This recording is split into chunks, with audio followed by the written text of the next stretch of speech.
The seventh chapter of the Bhagavad Gita is Jnana Vijnana Yoga. In this chapter, Krishna reveals that he is the supreme truth, the principal cause and the sustaining force of everything. He reveals his illusionary energy in this material world called Maya, which is very difficult to overcome, but those who surrender their minds unto him attain him easily. He also describes the four types of people who surrender to him in devotion and the four kinds that don't. Krishna confirmed that he is the ultimate reality, and those who realize this truth reach the pinnacle of spiritual realization and unite with the Lord. Verse 1. The blessed Lord said, O Arjuna, hear how you shall without doubt know me fully with your mind intent on me, practicing yoga and taking refuge in me. Verse 2. I will declare to you in full this knowledge combined with realization after knowing, which nothing else remains to be known here. Verse 3. Among thousands of men, one may perchance strive for perfection. Even among those successful strives, only one may perchance know me in essence. Verse 4.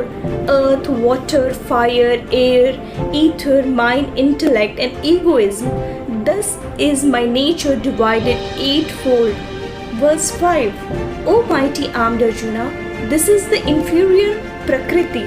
How it as distinct from my higher Prakriti, the very life element which this world is upheld. Verse 6. Know that these two are the Om of all beings. Thus I am the source and dissolutions of the whole universe. Verse 7. There is nothing higher than me, O Arjuna. All this is strung on me like clusters of gems on a string. Verse 8. I am the flavor in water, O Arjuna. I am the light in the moon and the sun. I am the syllable Om in all the Vedas, sound in the ether and virility in men. Verse 9. I am the sweet fragrance in the earth and the brilliance in the fire, the life in all beings, and I am the austerity of ascetics. Verse 10. Know me, O Arjuna, as the eternal seed of all beings. I am the intelligence of the intelligent and the splendor of the splendid objects. Verse 11. Of the strong I am the strength devoid of desire and attachment, and in all beings I am the desire in accordance with Dharma, O Arjuna. Verse 12. Whatever beings and objects that are pure, active and inert, know that they proceed from me, they are in me, yet I am not in them. Verse 13. Deluded by these natures composed of the three qualities of nature, all this world does not know me as distinct from them and immutable. Verse 14. Verily, this divine illusion of mind composed of three qualities is difficult to cross over. Those who take refuge in me alone can cross over this illusion. Verse 15. The evildoers and the deluded, who are the lowest of men, do not seek me.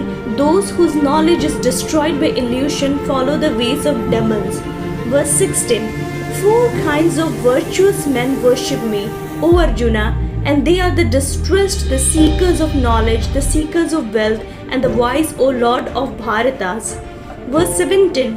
Of them the wise who are ever steadfast and devoted to one excel, for I am exceedingly dear to the wise, and they are dear to me. Verse 18. Indeed, all these are noble, however I consider the wise man as my very self, for he is steadfast in mind and established in me alone as the supreme goal. Verse 19. At the end of many births, the wise man comes to me, realizing that all this Vasudeva, the innermost self, such a great soul, Mahatma, is very hard to find. Verse 20. Those whose wisdom has been taken away by this or that desire go to other gods, following this or that right, led by their own nature.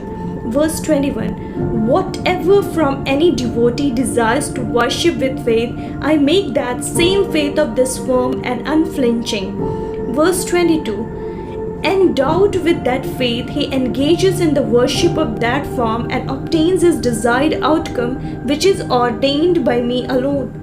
Verse 23. Verily, the reward fruit that accrues to those men of small intelligence is infinite. The worshipper of the God go to them, whereas my devotees come to me. Verse 24. The foolish think of me, the unmanifest, as having manifestations, not knowing my higher, immutable, and most excellent nature. Verse 25. I am not manifest to all, wild as I am the Yoga Maya. This deluded world does not know me. Who am I, unborn and imperishable? Verse 26. I know, O Arjuna, the beings of the past, the present, and the future. However, no one knows me.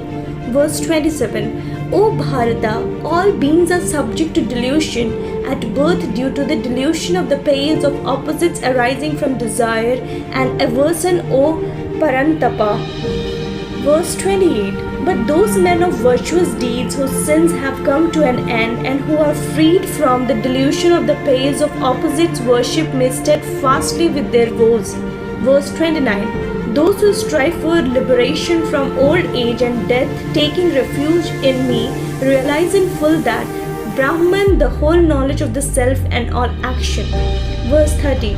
Those who know me with Adhibhuta pertaining to the elements, Adhidevya pertaining to the gods, and the Adhiyajna pertaining to the sacrifice, know me even at the time of death, remaining steadfast in mind.